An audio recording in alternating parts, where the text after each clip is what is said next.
Hello, hello. Sorry, we're a couple minutes late, but hello, my dear. How are you? Hello. We always, I swear, have technical difficulties every Monday. I was literally in the back end of setting this up and working on stuff literally yesterday evening. And it logged me out. I couldn't get in. I called you panic. Like it wouldn't be a Monday. Whose idea was this to do this on a Monday? Right? I don't know. I don't know. Shoot the messenger. The one that doesn't plan anything, right? Is That's the one so that funny. Well, listen, everyone. Welcome back to the Beyond Nutrition Community podcast. This is where we explore holistic approaches to wellness and nutrition and self discovery, helping you reconnect with your body aligned with nature's rhythm and creating a sustainable health in every area of your life. So, we're your host. I'm Sherry. and I'm Gonna Becky. and today's conversation is one that we all have experienced, right? But we don't know how to trust. So your body often knows something before your mind can explain it. That subtle tightening, that gut feeling, that urge to pull back or lean in, and it all happens beneath the surface at first. And so today we're going to slow down and really explore what this means and how to recognize these signals and how to begin to trust your body as a guide instead of second guessing it. Um, so, with that, we're just going to dive right in. So, the body's always speaking to us, right, Becky? It is. The body usually knows, like you said, before the mind ever catches up. And that's where, a lot of people end up and try to override that. Um, I did I did personally too, right? Life gets messy, life gets hard, we feel like we should go, and sometimes we just need to really pause and reflect and listen to that, or the body's going to throw us where it needs us to go, right? And I was one of those, like I said, when I got, went through my divorce in my early 20s. I, had my children, or had children. My child when I was only 21, right? I had my first Hmm. child when I was 21, but then turned around and had all my children and a hysterectomy by 29, right? So the weight gain started when I was pregnant the first time, and then that hysterectomy, threw me directly into surgical menopause, and everything spiraled. Hmm. It actually started to spiral before then, and like I said, knowing now what I know, or knowing then what I know now, Right. right? I would have allowed the body to catch up, right? I would Yeah. have processed the nervous system instead of, just trying to push through it and be, the single mom to my girl. And yeah, it ended up, and ultimately the autoimmune and 7 pharmaceutical medications and, everything else in between, right, just started to fall apart. And because, again, what happens when you need a med? It's because you're treating a symptom, Yeah. right?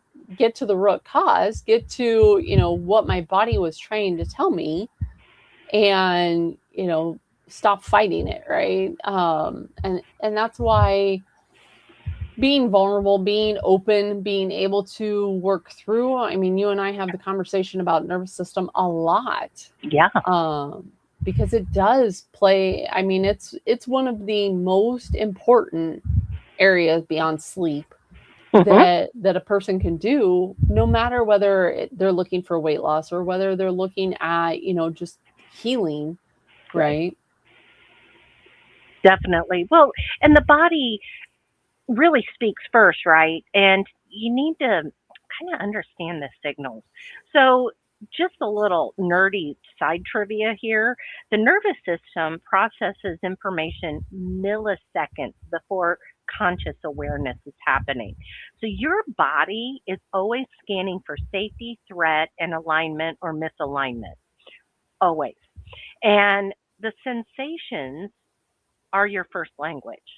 So, what am I talking about, right? So, let's say you walk into a room and you know something's feeling off, but you don't know why.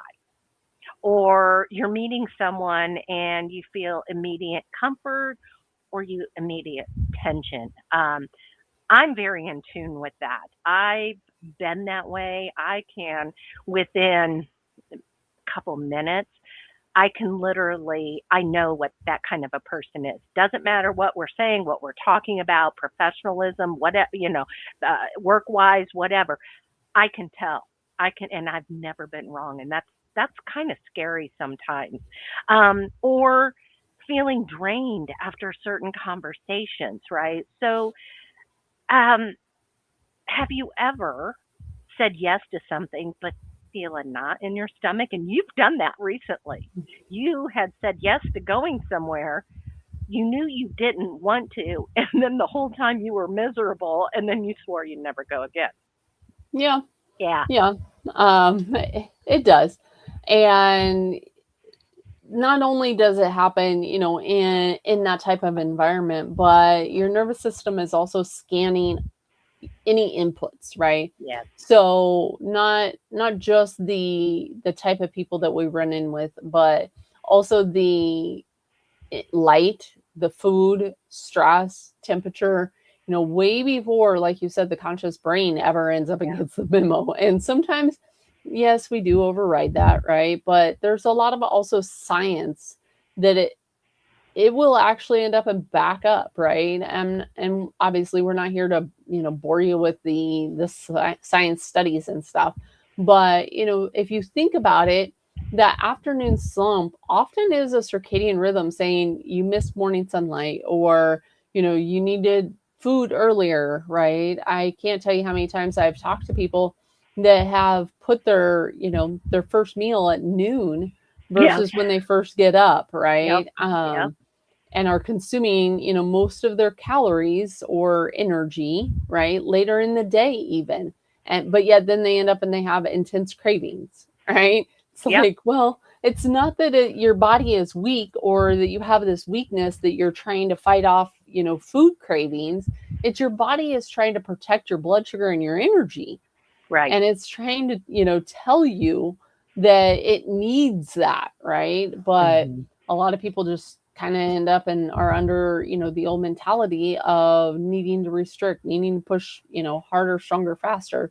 Right. And that's not always the case, right? I used to be there, right?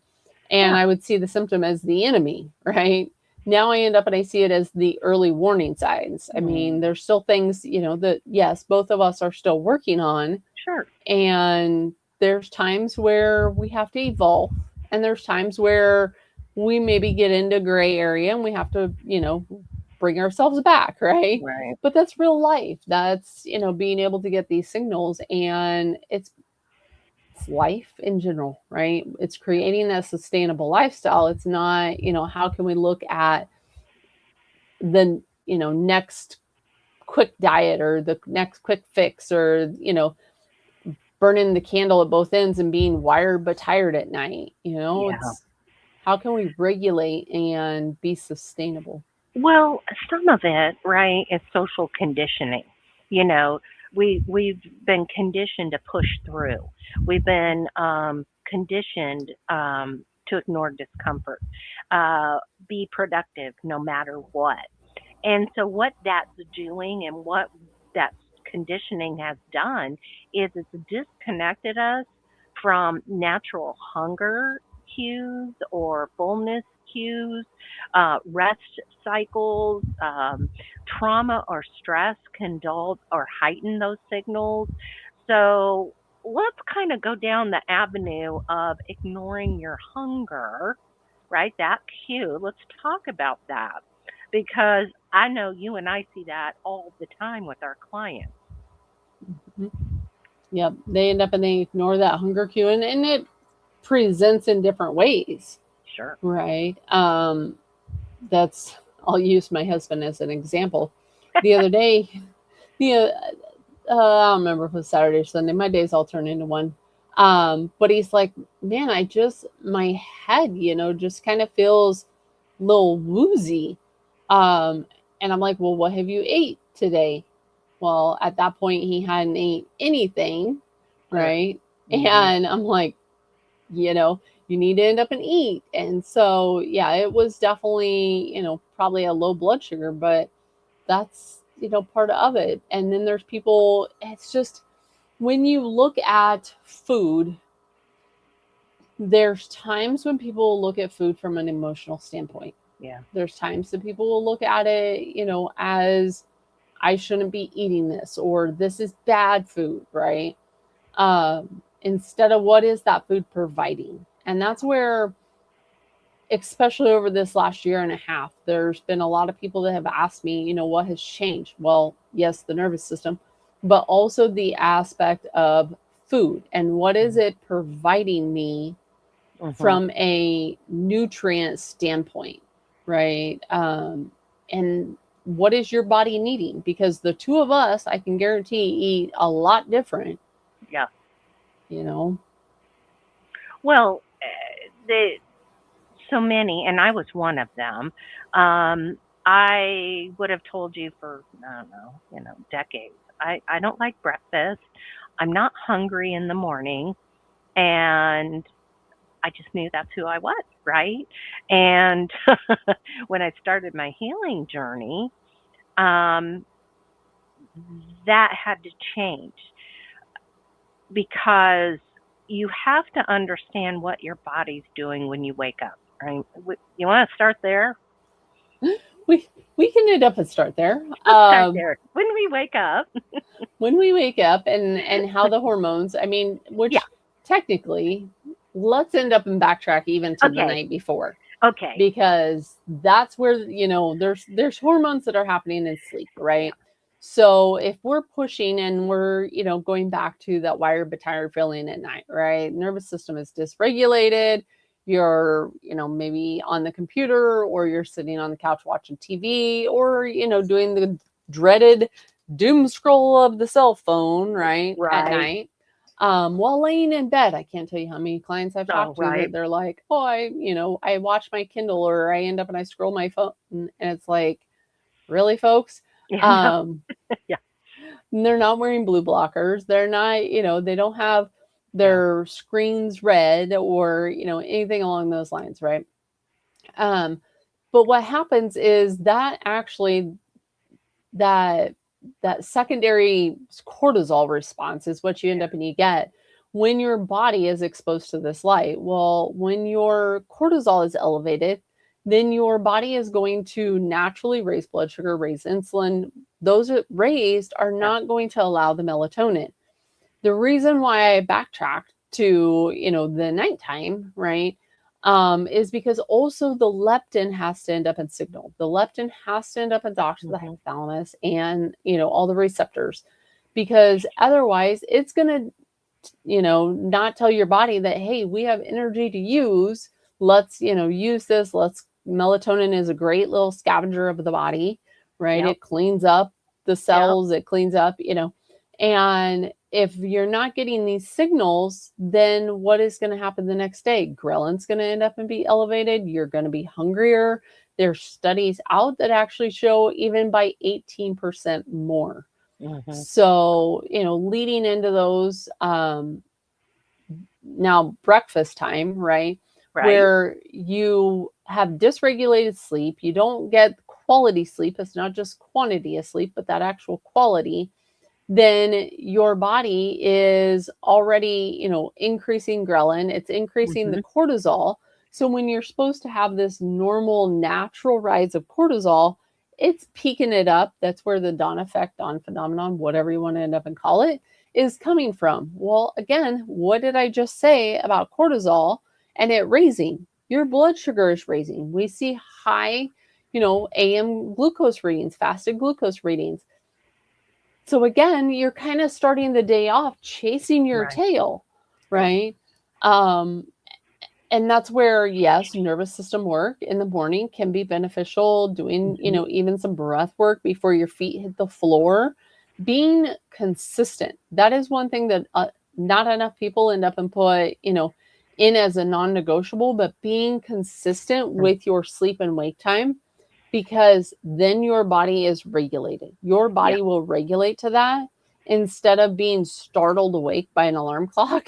And, that raises your heart rate. That raises, that stress response because here you have this alarm going, bam, bam, bam, waking you up. Where if you slowly wake up again, that cortisol rise, but then you eat, Yeah. right? So the body doesn't think that it has to be, hunting, gathering, and Mm-hmm. finding its food for, releasing the stress, right? But then it starts your day on a better glycemic roll method, right? Yeah. A better handle on your glycemic load, and it doesn't have quite the roller coasters where I was going with that, because and then just structuring your day. So I will typically eat 3 meals a day, and I've Mm-hmm. lost weight eating 3 meals. Most people will be like, "Oh, I need to skip a meal, or I need to." Fast. No, yeah, I Yeah. need to push through and fast, or white knuckle, or oh, it's not 2 o'clock in the afternoon. I can't eat because even though my Mm-hmm. body's telling me I'm hungry, I should be fasting. So yeah, there's definitely the way that the body ends up and sets up for the day, Yeah. as far as technically it's called chrononutrition, but just the way that we align with the circadian rhythm, again regulating the body with not only light but food. It's a secondary timekeeper. Mm-hmm. Well, and the thing is what most people don't realize, and I do work with people on GLPs, and when that is a whole nother, like we could do a whole nother like podcast on that, but it makes you not hungry. And then what happens is when you're not hungry, and not just on a GLP, but anytime you're ignoring hunger, it's going to lead to overeating later. And I know, and we have clients that all of a sudden at nighttime they're like famished, and they're desperate to eat food, right? They're Mm-hmm. shoveling it in. Yeah, and that's where, like you said, the nighttime cravings come, or just the simply under Yeah. eating during the day has come into play. And that's if you're not used to eating, at least getting small protein first. Like, I'll have clients that will start out and they're like, I cannot physically eat breakfast. Even a hard boiled egg, or a couple hard boiled eggs, or leftover protein from the night before. Hmm. Yes, I do end up and eat carbs as well. So I eat very seasonal approach of making sure that I have the carbs, and I'm actually higher carb now than I have, or higher carb in the last year and a half than I have been, and lost 65 pounds. So for Yep. anyone, that Yep. wants to end up and say that you have to go low carb in order to lose weight, no, you have to end up and have an energy balance of the body. And protein is the anchor, energy side. Fats, carbs are your energy. But um being able, especially, if yes, if you're on a peptide, I'm not necessarily a fan of peptides, but if someone is going to utilize them, then making sure they are really able to get that protein in Yes. and then add from there, right? Yeah. Because I'm on a peptide, I'm on two peptides, and one of the first advice, it was under doctor's care, told me you have to eat protein like it's your job, and we don't care that you're not hungry. I mean, Mm-hmm. that was the nice version that I'm repeating, and it was a struggle, and but it's that important, and people don't realize it. Not just on a peptide, right? So let's go back for a little bit. So I don't know how many years ago this was, Becky, and I'm going to throw myself under the bus. So I decided that I wanted to get off my type 2 diabetes medicine. And so I was working to do that, and I put my CGM, my continuous glucose monitor on.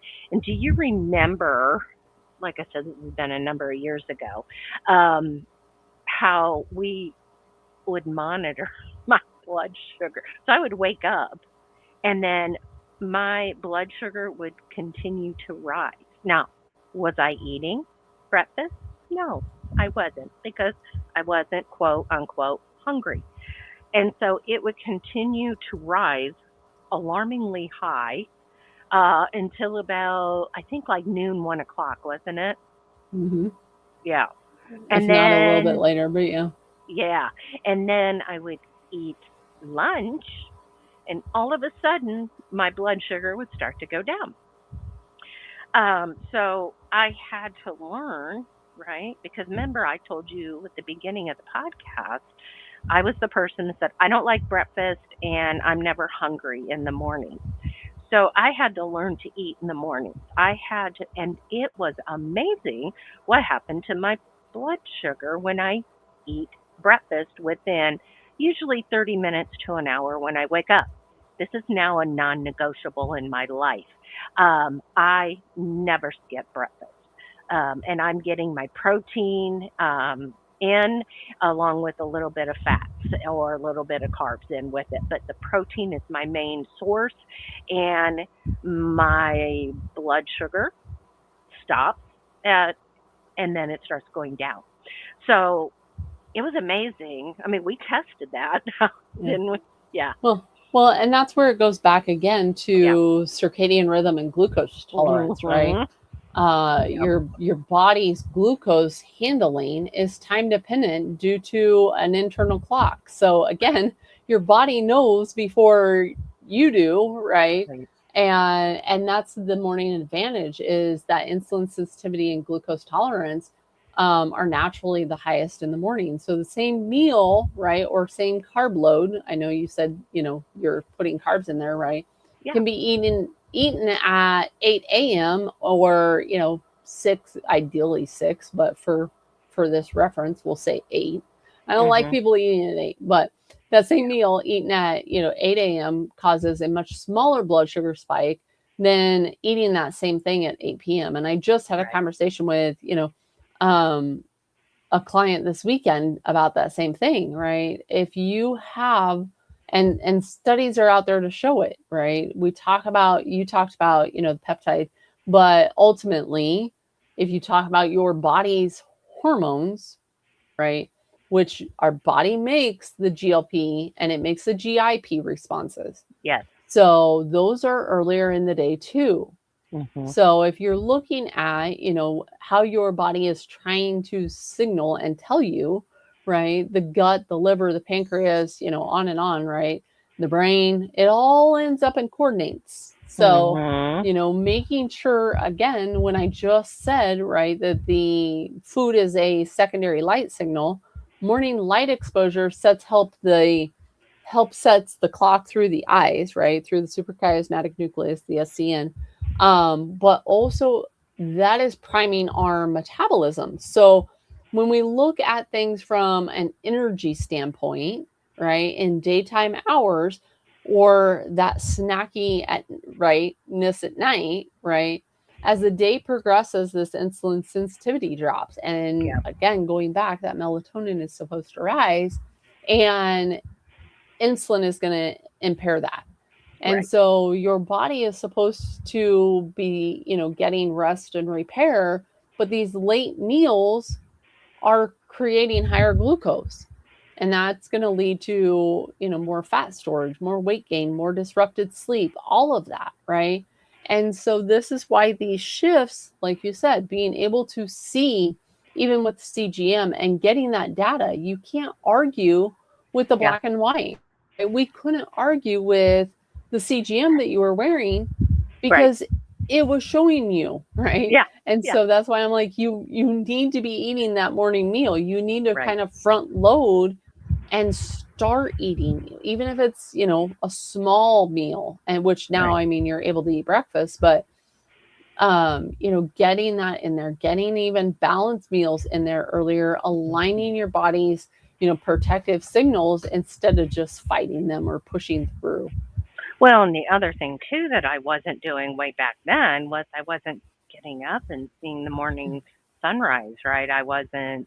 and I was doom scrolling, and I would, I would be, when I first started down this health journey, and you listen to all these influencers and it's like, oh, you need sleep. And I'm thinking, well, how the heck do I go to sleep?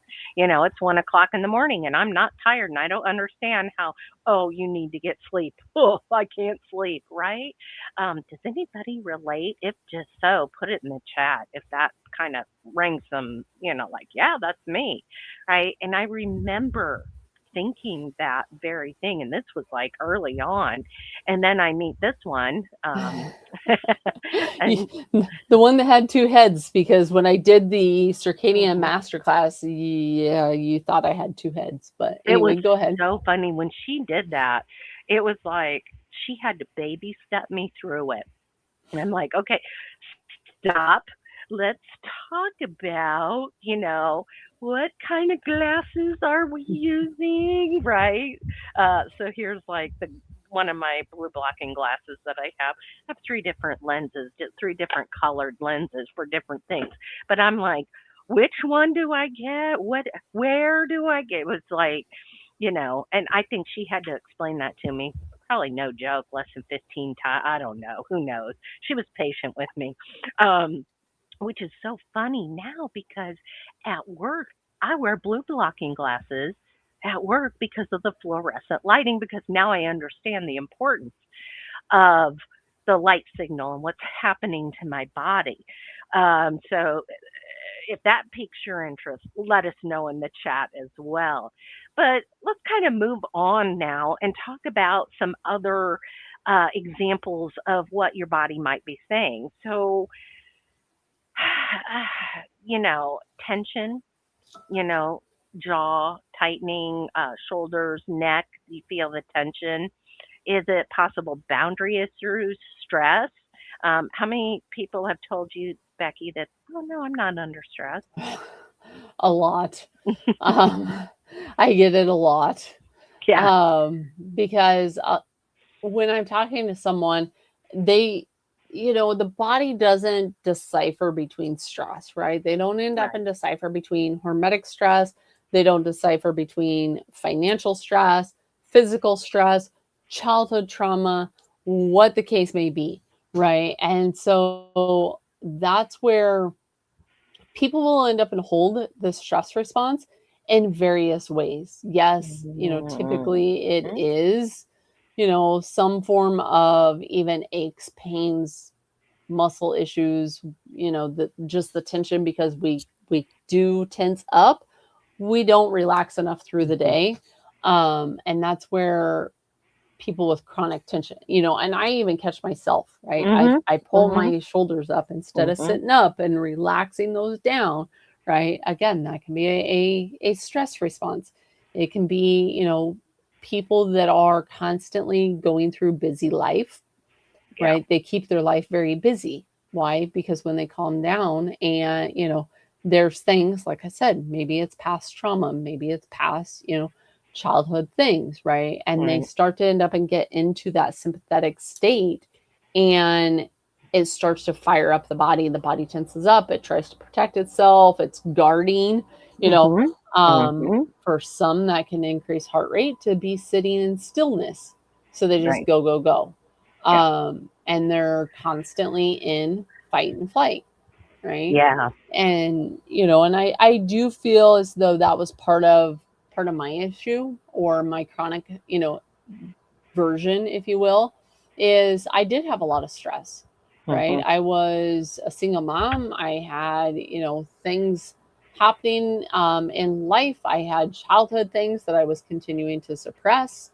And that tension just constantly becomes, like I said, I carry it in my shoulders, I carry it in other parts of my body until enough was enough. And when the body Yeah. has enough, it's going to signal it Yeah. however it needs to end up and do it. I was also dealing with the glucose issues. I was dealing with cardiac issues. Let's not relate any of this, right? Me mentally, I'm rephrasing this. Let's not relate any of this to a sympathetic dominance, right? No one's talking about nervous system work Right. 16, 17 years ago, Right. right? it's hardly heard of. And so, my body's hanging on to weight. Oh, let's treat it with Western medicine, right? And no one said, hey, are you breathing? Are you doing breath work? Are you Yeah. journaling? Wasn't heard of. And Right. so, once I kind of end up and look at these somatic basics, I mean, it doesn't even have to be complicated. I can't tell you how many clients that have weight loss resistance that I Hmm. have talked to them about somatic basics, you know, throughout the day. When you sit down to eat, take a couple deep breaths, really end up and put your hands on your chair or put your hands on your lap and sit there and breathe in, hold, and then exhale. You can do it in a, office lunchroom, right? It's not like I'm asking you to go, run laps around the office or something where everyone's going to look at you. Right. It's just being present and bringing the body back, right? Movement, doing some form of, stretching, mobility, grounding walk, being present even in the morning light, because when you eat breakfast that early in the morning, if you do, some grounding, you get your morning light, stack some of these practices, your body is going to take that food a lot better. It's going to digest that food a lot better. And then, I'll tell clients to do a daily practice in the evening where it's either, legs up the wall. Hmm. And a lot of people end up and again look at me funny. They're like, you want me to do what? Yeah. But it is a true actual yoga pose. Putting your legs up the wall, having a good evening routine Hmm. to identify, people aren't even in touch with their body enough to do a body scan.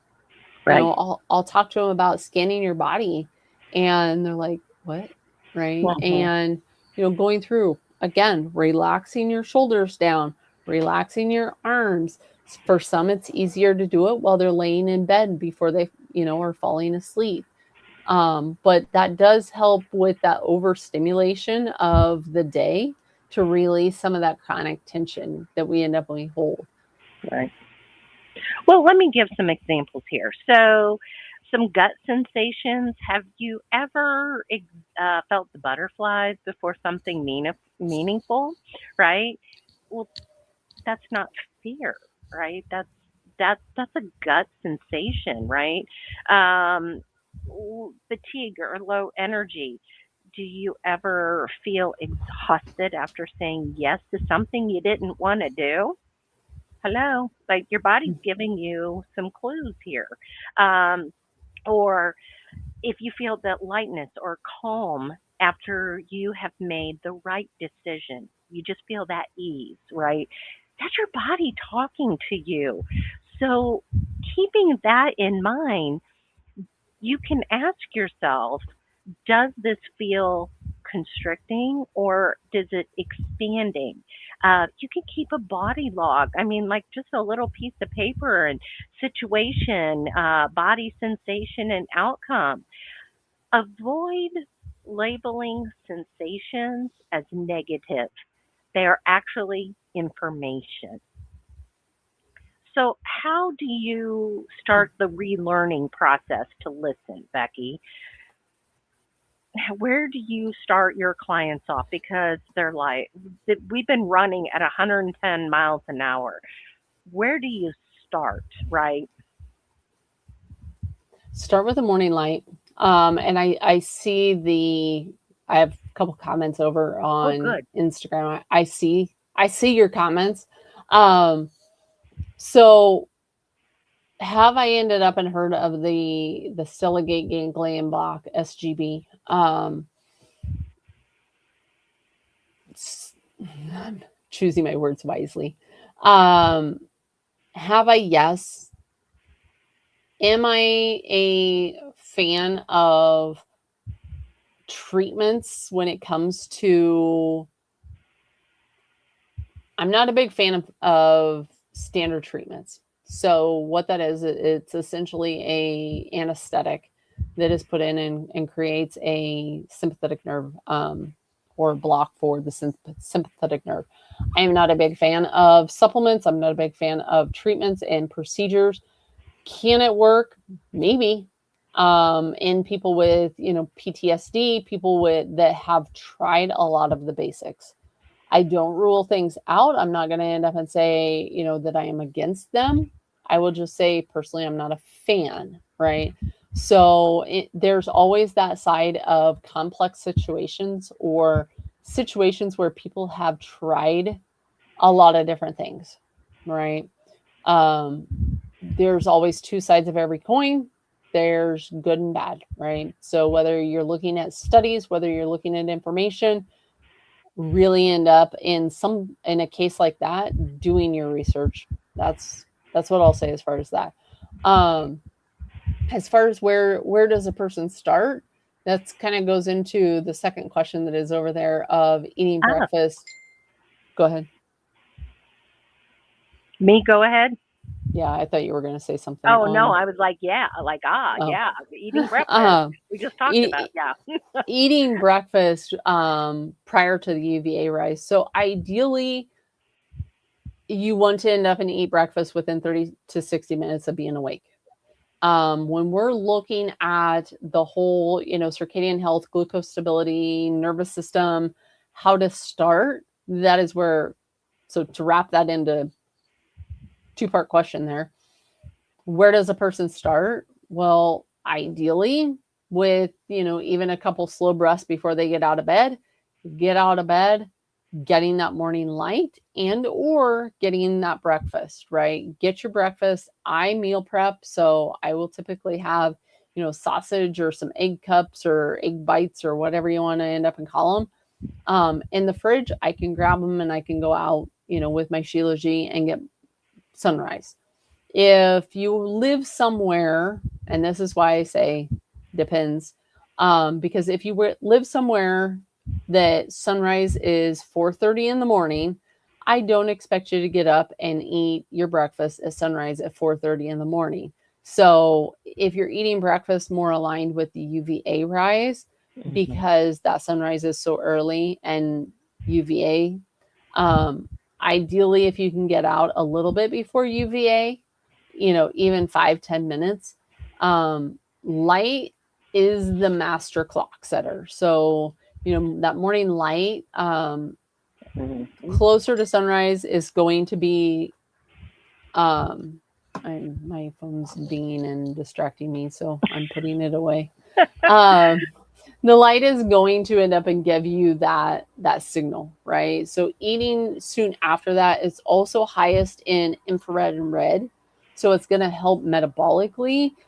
The more skin that you can get in the game, and I realize there's people that it's still too cold to end up and be have skin exposed, but delaying that signal can end up and weaken the signal. So when we're looking at, you know, glucose and the whole, sensitivity side, the GLP, GIP release, which you can do naturally, Naturally, correct. which we'll have information eventually coming out on all Mhm. of that. Because again, that's a whole podcast in and of itself, Yep. that we're still structuring and putting together. But you can end up and create this insulin sensitivity. You can create this release, and it is strongest earlier in the day. So again, that protein first meal leads into the glucose control, the whole cortisol, nervous system, natural sunlight, all of that. The closer that we can end up and get, or that lower angle of light. So Mhm. again, for anyone that Mhm. doesn't realize, UVA light typically happens when the sun is at a 10-degree angle to the earth. So if you can get out before that a little bit, not saying you have to see it as the sun is breaking or Right. cresting the horizon, but yeah, ideally 30 to 60 minutes of waking and getting outside. You know, I was going to make a point and I forgot. That's bad. My mind was racing there. Um, oh, I know. So somebody at work said to me the other day, just 2, 3 o'clock, I just hit this slump and I'm so tired and I can't function and I'm ready to curl up and take a nap. And it dawned on me when she said that, I can't tell you the last time I felt that. And I know why, right? Because I put into practice all of these things for such a long years now, that I literally, I know you don't either. I don't feel that afternoon slump at all. Now, did I? Yeah, a week ago, I went to my godson's graduation. I stayed at their house. I had to sleep on the couch. I was getting woke up at 4 a.m. in the morning, with lights going on. Like, my whole routine was blown. And it took me how many days to get my body, yeah, to get my body back. I mean, Becky and I are like very non negotiable about certain things. Poor Becky has to listen to me drive to work in the mornings with my window down, right? Like, I'm sure it sounds like a wind tunnel, but that's how important the light is. Yeah, I don't have sunglasses on, right? I've got the window, cracked Mhm. about yay so, and I'm sure she can hear the wind, I and honestly can. you can't, um, Mhm. but I don't care if she did, right? Because that's a non-negotiable. Um, we have our meetings in the BNC community, the Beyond Nutrition community, and it'll be like, folks, we're going to cut the meeting off because it's my bedtime. Right. A non-negotiable, right? I have been doing this for so long. Another non-negotiable is, if I can help it, probably 98% of the time, I eat supper before the sun goes down. Is that how long have I been doing that too? I know you do it too. Mm. All right. So these are all why? Because they're light cues, right? Your body Mhm. is, so it's huge. But let's talk about just some simple daily practices you can use. Becky talked about that body scan. Start with your head, move to your shoulders, your chest, your stomach, and your legs and your feet. That's it. Just do a quick scan, right? Breath and touch. Put your hand on your heart or your belly. That will ground awareness. Um, Take those deep breaths, right? Uh, Pause. Take that breath before you make a decision. Just little simple tips that will kind of they're just little tips to get you going through the day to stop this running at 110 miles an hour. So, living in your body versus in your thoughts. What do you think about that, Becky? Well, I mean, your thoughts are going to end up, and I told a client the other day, right, to reframe those thoughts, because our thoughts don't always create our reality, or our thoughts aren't our reality, right? And so that's where, if you are actually living in your body and you question it, right, dig deep, dig beyond just that initial thought, then you truly end up and start to get better connected. um because sometimes the thoughts start to wander, or the thoughts start to end up and overwhelm the process, right? And again, they start to create this monkey mind of this racing, and again, it's not reality. Where if you bring that back to center and you end up, thinking on it deeper, right? Is that true? Is that reality? Is that what I'm feeling? It really does end up and make for a better connection with yourself as you're progressing through it. Yeah, so here's another thing, right? Choosing foods that are nourishing and not rule based. What does she mean by that? Well, I'm the best example you're ever going to meet when it comes to rigid rules and eating. I was militant carnivore for 2.5 years. What that got me was it tanked my thyroid and my hormones that I am still digging out of right now to this very moment, right? Mhm. Because it was rule based eating, it was meticulous. Um, so much so that if I seen a package of, let's say, sausage and it was cured with any type of sugar, I wouldn't buy it. I wouldn't buy it at all. In fact, Becky will make fun of me, and she just did, I think it was this morning, because she had bought some meat. And I'm like, oh, you bought it at such and such. And she's like, yeah, you wouldn't like it. I caught the dig this morning, by the way. But rule Uh-huh. based, right? Uh-huh. It was, it was such a rigid routine that what I was doing is I wasn't building the rhythm. I wasn't connecting with my body. I was forcing it. Yep. And that's where people can often get into a paralysis state, right? I'm choosing my words wisely because I'm trying not to end up in bash any, dietary camp. People can get very paralyzed. They just end up because they're trying to analyze all of this, right? Paralysis by analysis. And they get overwhelmed because they'll end up and they'll hear certain spaces that say, it has to be grass fed, grass finished, and this is going to end up and harm you. And they think that, again, whether it's animal products, that it has to be kind of the best of the best, right? Yeah. um that they can't go to their local butcher shop, or they can't go to, I get my beef from one of my daycare parents, and they literally live within 5 miles of my house. Mm-hmm. So I know, where that cow is raised. I know how that cow is raised. I know where that cow is at, essentially. Yes, it's on grass, it's on, it's out to pasture, it's also on stalks, right? So it's getting that corn, right? And then typically in Nebraska, it's brought home to, the pen and fattened up and took to market, Yeah. right? But it's not solely just grass fed, grass finished. And or they'll, think that they have to have, certain eggs, or they'll think they have to have certain, you know, yes, local foods as far as vegetables go, right? I don't want someone that is in northern Canada eating a pineapple in the middle of wintertime, right? Right. Yeah.